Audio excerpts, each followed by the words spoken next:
राम दोस्तों, राजा दशरथ के मुकुट का एक अनोखा रहस्य जानिए। अयोध्या के राजा दशरथ एक बार भ्रमण करते हुए वन की ओर निकले, जहां उनका सामना बाली से हो गया। राजा दशरथ की किसी बात पर उनसे नाराजगी हो गई। बाली ने उन्हें युद्ध के लिए चुनौती दे दी। राजा दशरथ की तीनों रानियों में से कैकेयी अस्त्र शस्त्र और रथ चलाने में पारंगत थी।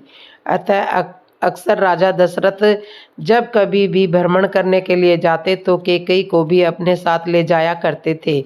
इसलिए कई बार वह युद्ध में राजा दशरथ के साथ हुआ करती थी।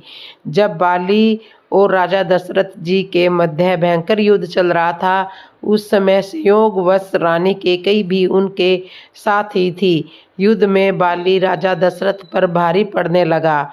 वह इसलिए क्योंकि बाली को यह वरदान था कि उसकी दृष्टि यदि किसी पर भी पड़ जाए तो उसकी आधी शक्ति बाली को मिल जाती थी। अतः यह तो निश्चित ही था कि उन दोनों के युद्ध में हार राजा दशरथ की ही होगी।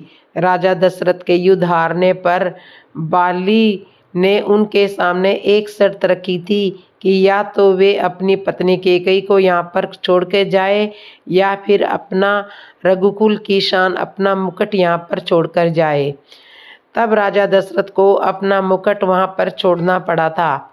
रानी कैकेयी के साथ वापस अयोध्या लौटना पड़ा। रानी कैकेयी को यह बात बहुत दुखी कर गई। आखिर एक स्त्री अपने पति के अपमान को अपने सामने कैसे सह सकती थी। यह बात उन्हें हर पल कांटे की तरह चुभने लगी थी। उनके कारण राजा दशरथ को अपना मुकुट छोड़ना पड़ा। यह राज मुकुट की वापसी की चिंता में रहती थी। जब श्री राम जी के राज तिलक का समय आया, तब दशरथ जी और कैकेयी को मुकुट को लेकर आपस में चर्चा हुई। यह बात तो केवल यही दोनों ही जानते थे। कैकेयी ने रघुकुल की आन को वापस लाने के लिए श्री राम के वनवास का कलंक अपने ऊपर ले लिया और श्री राम को वन भिजवाया। उन्होंने श्री राम से कहा भी था कि बाली से मुकुट वापस लेकर आना है। श्री राम जी ने जब बाली को मारकर गिरा दिया, उनका बाली के साथ मारकर गिरा दिया, उसके बाद उनका बाली के साथ संवाद होने लगा। प्रभु ने अपना परिचय देकर बाली से अपने कुल के शान मुकुट के बारे में पूछा था। तब बाली ने बताया, रावण को मैंने बंदी बनाया था। जब वह भागा तो साथ में छल से वह मुकुट भी लेकर भाग गया। प्रभु मेरे पुत्र को सेवा में ले ले। यह अपने प्राणों की बाजी लगा करके अपना आपका मुकुट वापस लाकर आएगा। तब अंगद श्री राम जी के दूत बनकर रावण की सभा में गए। वहां उन्होंने सभा में अपने पैर जमा दिए और उपस्थित वीरों को अपना पैर हिलाकर दिखाने की चुनौती दे दी। रावण के महल के सभी योद्धा ने अपनी पूरी ताकत अंगद के पैर को हिलाने में लगाई, परंतु कोई भी योद्धा सफल नहीं हो पाया। जब रावण के सभा के सारे योद्धा अंगद के पैर को हिला न पाए, तो समय रावण अंगद के पास पहुंचा और उसके पैर को हिलाने के लिए जैसे ही झुका, उसके सर से वह मुकुट गिर गया और अंगद वह मुकुट लेकर वापस श्री राम के पास चले आए। यह महिमा थी रघुकुल के राज मुकुट की। राजा दशरथ के पास से गया तो उन्हें पीड़ा झेलनी पड़ी। बाली से जब रावण यह मुकुट लेकर गया तो बाली को अपने प्राणों की आहुति देनी पड़ी। इसके बाद जब अंगद रावण से यह मुकुट लेकर के गया तो रावण के भी प्राण चले गए। कैकेयी के कारण ही रघुकुल की लाज बच सकी। यदि कैकेयी श्री राम को वनवास नहीं भेजती तो रघुकुल का सम्मान वापस नहीं लौट पाता। कैकेयी ने कुल के सम्मान के लिए सभी कलंक और अपयश अपने ऊपर ले लिए थे। अतः श्री राम अपने माताओं में सबसे ज़्यादा प्रेम कैकेयी को ही करते थे। राम मंदोदरी के 2 पति थे, जानिए कैसे। बहुत ही आश्चर्यचकित कर देने वाली कथा मंदोदरी रामायण की एक पात्र एवं पंच कन्याओं में से एक है, जिन्हें चीर कुमारी कहा गया है। पुलत्स्य ऋषि के पुत्र और महर्षि गत्स्य के भाई महर्षि विश्रवा ने राक्षस राज सुमाली और ताड़का की पुत्री राजकुमारी केकई से विवाह किया था। केकसी के 3 पुत्र और एक पुत्री थी, रावण, कुंभकर्ण, विभीषण और शूर्पणखा। विश्रवा की दूसरी पत्नी ऋषि भारद्वाज की पुत्री इलविड़ा थी, जिससे कुबेर का जन्म हुआ था। इलविड़ा को वरवर्णी भी कहते हैं। कुछ मान्यताओं के अनुसार इलाविड़ा सतवंशी चक्रवर्ती सम्राट तृणबिंदु की अलाम्बुसा नामक अप्सरा से उत्पन्न पुत्री थी। इस तरह रावण के सौतेले भाई थे कुबेर। रावण को त्रैलोक्य विजयी, कुंभकर्ण को 6 माह की नींद और विभीषण को भगवत भक्ति का वरदान प्राप्त था। तीनों भाई कुबेर से छीन ली गई लंका में रहते थे। रावण ने दिति के पुत्र मैं की कन्या मंदोदरी से विवाह किया, जो हेमा नामक अप्सरा के गर्भ से उत्पन्न हुई थी।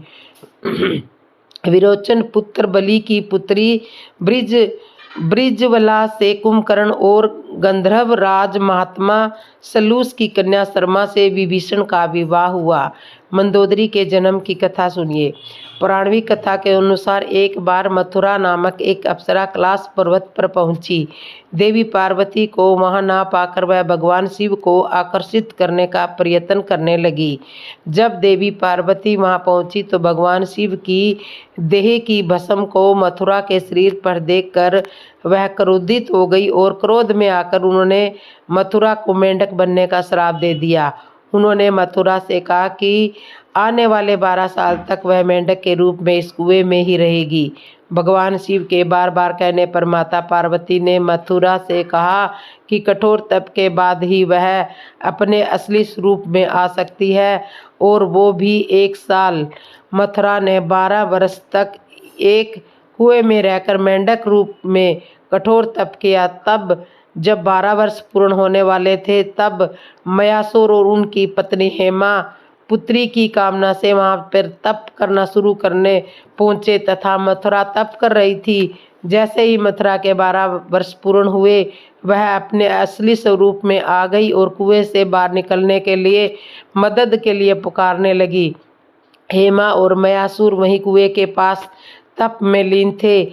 मधुरा की आवाज़ सुनकर दोनों कुएं के पास गए और उसे बचा लिया। बाद में उन दोनों ने मधुरा को गोद में लिया और उसका नाम मंदोदरी रख दिया। मंदोदरी की कुछ प्रमुख बातें सुनिए। मंदोदरी दिति के पुत्र असुर राजा मयासुर और हेमा नामक अप्सरा की पुत्री थी। 5 कन्याओं में से एक मंदोदरी को चीर कुमारी के नाम से भी जाना जाता है। अपने पति रावण के मनोरंजन नार्थ मंदोदरी ने ही शतरंज के खेल का आरंभ किया था। मंदोदरी से रावण को पुत्र मिले थे अक्षय कुमार, मेघनाथ और अतिकाय।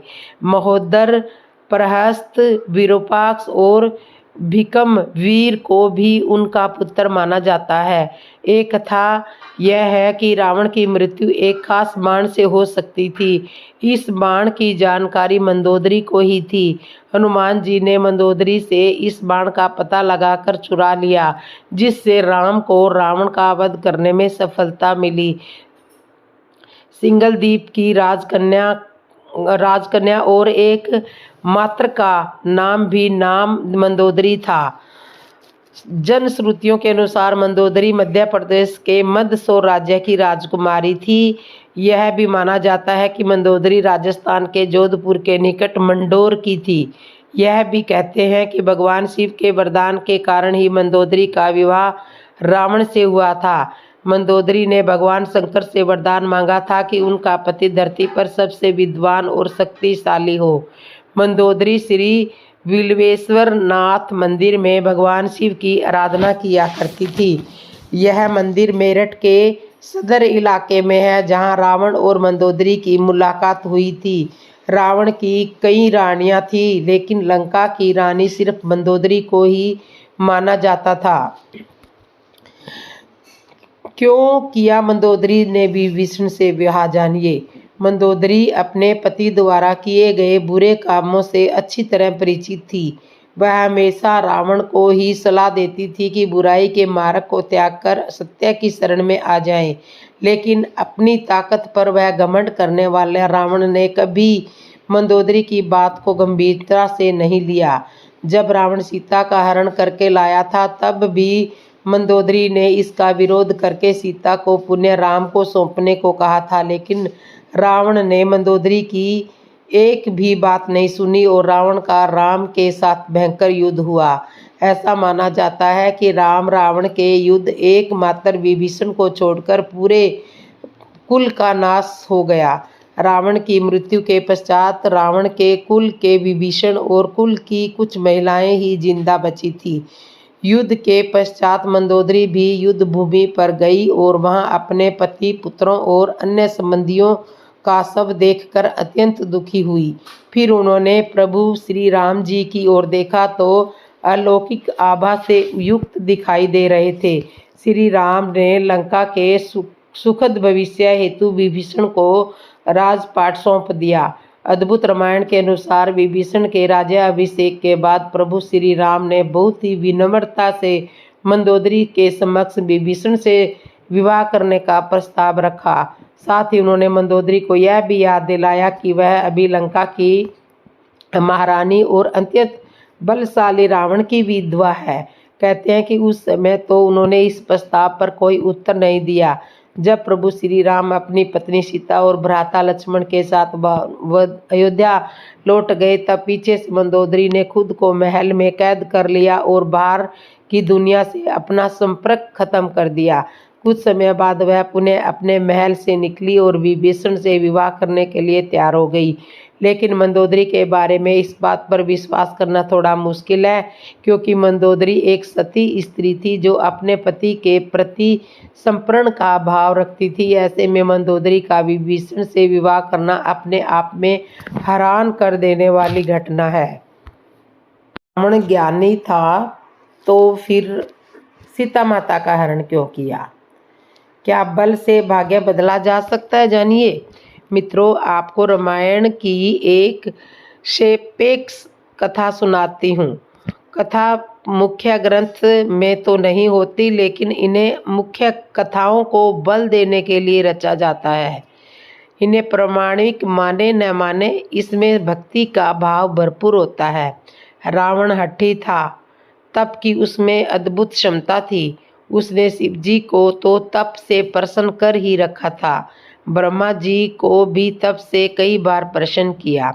एक बार रावण ने ब्रह्मा जी को प्रसन्न किया और उनसे अमृतत्व का वरदान मांगा। ब्रह्मा जी ने कहा, अमृतत्व का वरदान देना संभव नहीं है।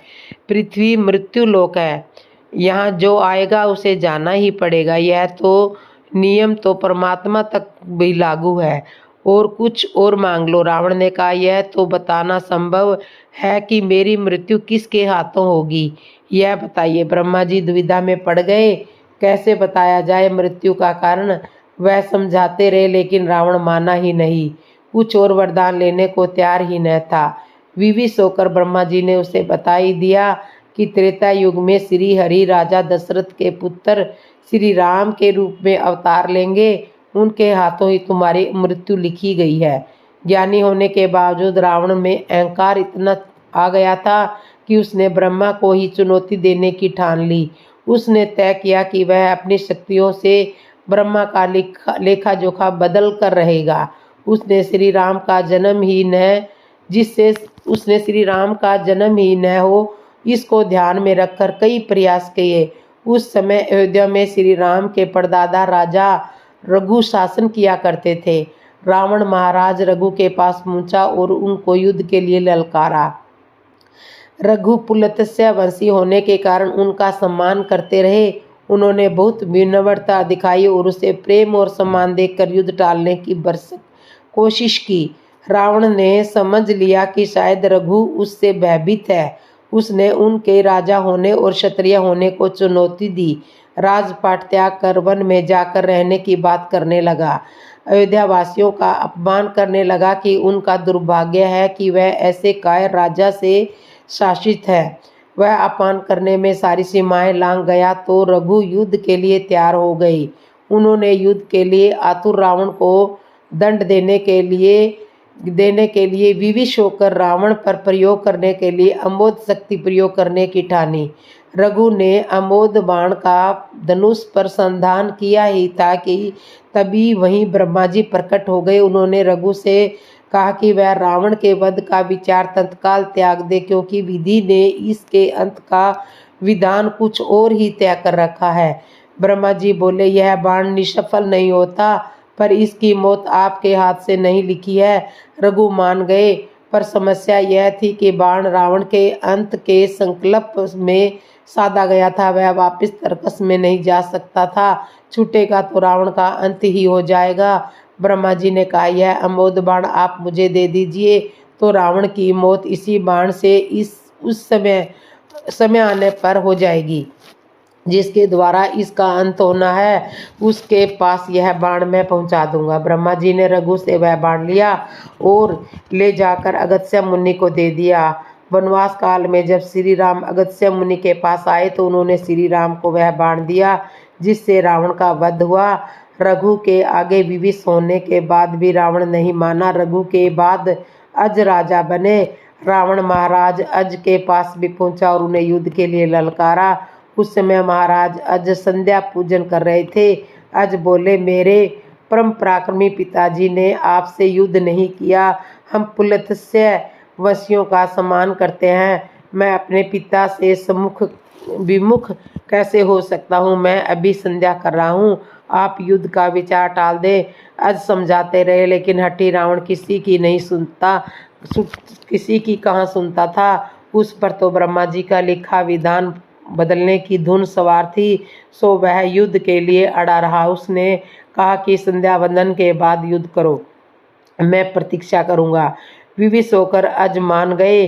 रावण वहीं प्रतिज्ञा करने लगा।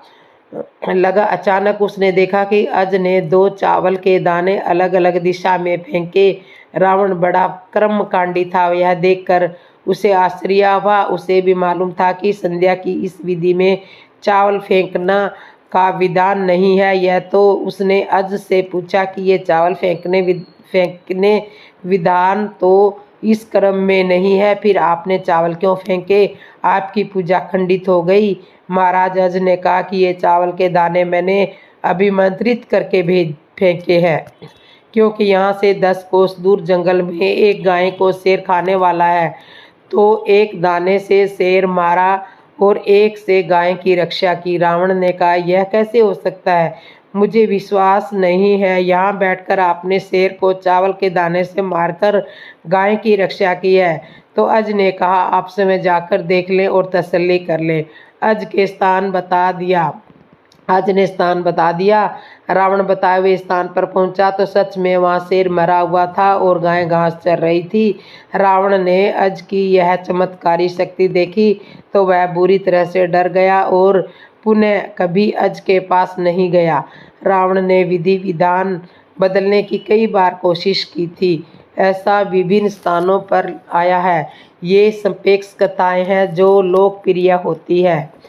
बेशक ये कथाएं मुख्य ग्रंथों में नहीं होती, लेकिन इन्हें प्रमाणिक नहीं कहा जा सकता, पर इनकी रचना मुख्य कथाओं के समानांतर होती है, जिनका उद्देश्य कथाओं को स्थापित करने में होता है।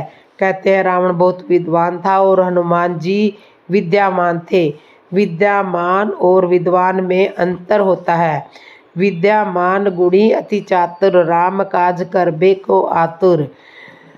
एक होता है विद्वान और एक होता है विद्यावान। दोनों में आपस में बहुत अंतर होता है।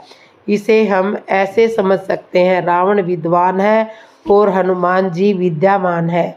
रावण के 10 सिर हैं, 4 वेद और 6 शास्त्र, दोनों मिलाकर 10 है। इन्हीं को 10 सिर कहा जाता है। जिसके हृदय में ये 10 भरे हों वही 10 शीश है।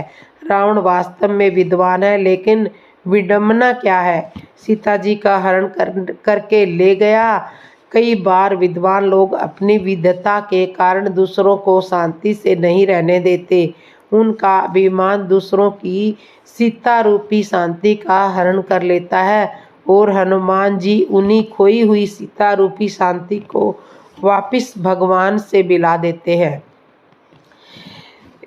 हनुमान जी ने कहा, विनती करहु जोरी कर रावण, सुनहु मान तजी मोर सिखावन। हनुमान जी ने हाथ जोड़कर कहा कि मैं विनती करता हूँ, तो क्या हनुमान जी में बल नहीं है?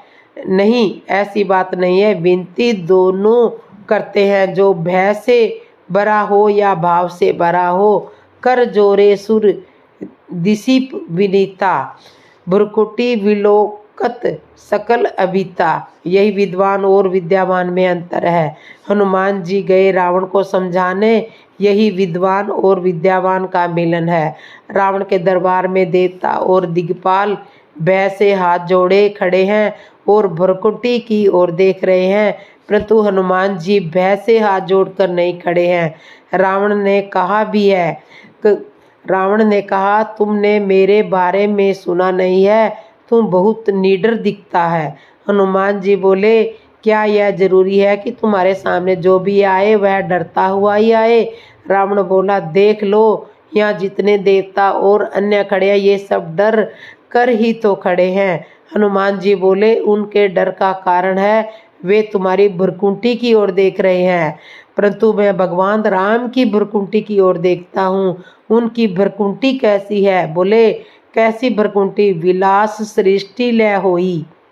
जिनकी भ्रुकुटी टेढ़ी हो जाए तो प्रलय आ जाए और उनकी ओर देखने वाले पर शोभन में भी संकट नहीं आए। मैं उन श्री राम की भ्रुकुटी की ओर देखता हूँ। रावण बोला, यह विचित्र बात है। जब राम जी की भ्रुकुटी की ओर देखते हो तो हमारे आगे हाथ क्यों जोड़ रहे हो? विनती करहु जोरी कर रावण। हनुमान जी बोले, यह तुम्हारा भ्रम है, हाथ तो मैं उन्हीं को जोड़ रहा हूँ। रावण बोला, वह कहाँ है? हनुमान जी ने कहा कि यही समझाने के लिए मैं आया हूँ। मेरे प्रभु श्री राम ने कहा है कि भगवान ने कहा है कि सब में मुझको देखना, इसलिए मैं तुम्हें नहीं, तुझ में भी भगवान को ही देख रहा हूँ। इसलिए हनुमान जी कहते हैं कि हनुमान जी रावण को प्रभु और स्वामी कहते हैं और रावण खल और अधम कहकर हनुमान जी को संबोधित करता है। यही विद्यावान का लक्षण है कि अपने को गाली देने वाले में भी जिसे भगवान दिखाई दे, वही विद्यावान है। विद्यावान का लक्षण है विद्या देदाती विनय है। तो इस तरह से पढ़ लिख कर जो विनम्र हो जाए वह विद्यामान। तुलसीदास जी कहते हैं कि जैसे बादल जल से भरने पर नीचे आ जाते हैं, वैसे विचारवान व्यक्ति विद्या पाकर विनम्र हो जाते हैं। इसी प्रकार हनुमान जी है विनम्र और रावण है विद्यामान। हनुमान जी ने कहा, रावण और तो ठीक है, पर तुम्हारा दिल ठीक नहीं है, कैसे होगा ठीक? तो कहा कि राम चरण पंकज उर धरहु, लंका अचल राम तुम करहु। अपने हृदय में राम जी को बिठा लो और फिर मजे से लंका में राज करो। यहाँ हनुमान जी रावण के हृदय में भगवान को बिठाने की बात करते हैं, इसलिए वे विद्वान हैं। रावण विद्वान तो था, साथ ही अभिमानी भी था। मित्रों, विद्यावान ही नहीं बल्कि विद्यावान बनने का भी प्रयत्न करना चाहिए। तो इस तरह से विद्वान और विद्यावान में यही अंतर है। राम जी का क्रोध सुनिए। जब श्री राम जी को समुद्र से प्रार्थना करते हुए 3 दिन बीत गए और समुद्र पर इसका कोई प्रभाव नहीं पड़ा, तब श्री राम जी ने लक्ष्मण से कहा, अब पुरुषार्थ का ही प्रयोग करना पड़ेगा। यह मूर्ख समुद्र प्रार्थना करने से मानने वाला नहीं है। भय के बिना प्रीति संभव नहीं है। राम जी ने अपने धनुष पर बाण का संधान किया। लक्ष्मण जी बोले, प्रभु, मैंने आपसे पहले ही कहा था कि प्रार्थना करना केवल आलसियों का काम होता है। काम तो पुरुषार्थ से ही बनेगा। यह काम आप 3 दिन पहले ही कर लेते। राम जी ने कहा, तुम ठीक ही कह रहे हो लक्ष्मण। मूर्ख को जब तक भय न दिखाया जाए तब तक वह मानता नहीं है। आज मैं इस समुद्र को सुखाकर ही रहूंगा। राम जी की बातें सुनकर लक्ष्मण जी हंसते हुए व्यंग करते हुए बोले, प्रभु आपको क्रोध करना आता नहीं है, बेकार अत्यंत करते हो। श्री राम जी बोले, लक्ष्मण मुझे क्रोध आ रहा है और तुम हंस रहे हो। लक्ष्मण जी हंसते हुए बोले, भैया मैं जानता हूँ आपने कभी किसी पर क्रोध किया ही नहीं है। आपका स्वभाव तो केवल दया करना, कृपा करना है। और फिर आप किसी पर क्रोध करो या कृपा, दोनों का अर्थ तो एक ही है। आपको याद होगा जब आपने घायल पड़े हुए जटायु जी की व्यथा जानी, तब वहाँ पर भी आपने क्रोध का अभिनय किया था। जब जटायु जी हंसे थे, आपने जटायु जी से भी यही प्रश्न किया था कि जटायु जी मुझे क्रोध आ रहा है और तुम हंस रहे हो, क्या कारण है? तब जटायु जी ने आपसे कहा था, प्रभु क्यों व्यर्थ में क्रोध का अभिनय कर रहे हो? आपने कहा था कि जटायु जी क्या मेरा क्रोध तुम्हें दिखाई दे रहा है? जटायु जी ने आपसे कहा था कि आपका क्रोध करते हुए कह रहे हो कि मैं रावण को कुल समेत वहां पहुंचा दूंगा जहां पिता श्री गए हैं, और रावण ही अपने मुख से यह कहानी सुनाएगा। जब रावण को भी उसी स्थान पर भेजना चाह रहे हो जहां पिताजी गए हैं, तो फिर तुम्हारे क्रोध और कृपा में अंतर ही क्या रहा है? रावण पर क्रोध कर रहे हो और उसे कुल सहित अपने धाम में भेजना चाह रहे हो, और मुझ पर कृपा कर रहे हो तो मुझे अकेले को अपने धाम में भेज रहे हो। तो यह बताओ भगवान, आपकी कृपा और क्रोध में क्या अंतर है? आप किसी पर क्रोध करो या कृपा, दोनों का एक ही अर्थ है। लक्ष्मण जी ने फिर कहा, आपने क्रोध तो सुग्रीव जी पर भी किया था और उसमें भी आप कह रहे थे कि मैं मूर्ख को कल मारूंगा। जिस बाण से बाली को मारा है उसी बाण से उसे मारूंगा, किंतु मारूंगा कल। जब मैंने कहा था मुझे आज्ञा दीजिए, मैं आज ही उसे मार दूंगा, तब आपने कहा था नहीं नहीं ऐसा नहीं करना, उसे मारना नहीं है, वह मेरा मित्र है। जब मारना नहीं है तो क्यों कह रहे हो? क्रोध में ऐसा नहीं होता भैया। आप क्रोध तो करते हो किंतु आपके क्रोध के पीछे आपकी कृपा छुपी रहती है। भगवान कहने लगे, नहीं आज मैं इस समुद्र को आवश्यक सुखा कर रहूंगा। राम जी की क्रोध भरी बातें सुनकर समुद्र के जीव जंतु घबराने लगे, इधर उधर भागने लगे। समुद्र भी घबरा गया। भयभीत होता हुआ मणियों का थाल लेकर ब्राह्मण के रूप में प्रकट हुआ।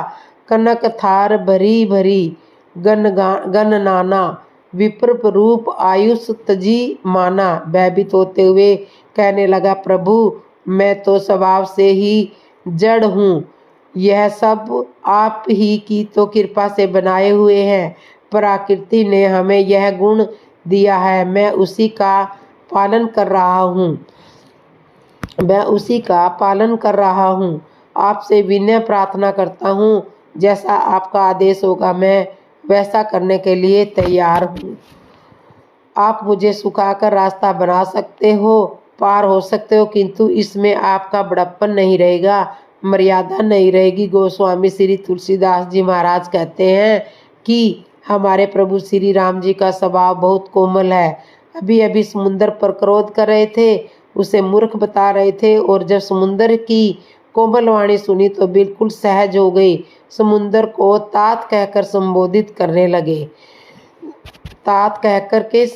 करने लगे। इसलिए लक्ष्मण जी श्री राम जी से कह रहे हैं कि भैया क्रोध करना आपका स्वभाव नहीं है, क्रोध में भी आप कृपा ही करते हो। श्री राम जी ने समुद्र से कहा, यह बताओ हमें उस पार होने का क्या उपाय है? समुद्र ने विनय करते हुए कहा, प्रभु आपकी वानर सेना में नल और नील नाम के 2 वानर हैं। दो वानर है, उन्हें बचपन में ऋषियों से आशीर्वाद मिला हुआ है कि उनके हाथों से पानी में छोड़े गए पत्थर डूबते नहीं है।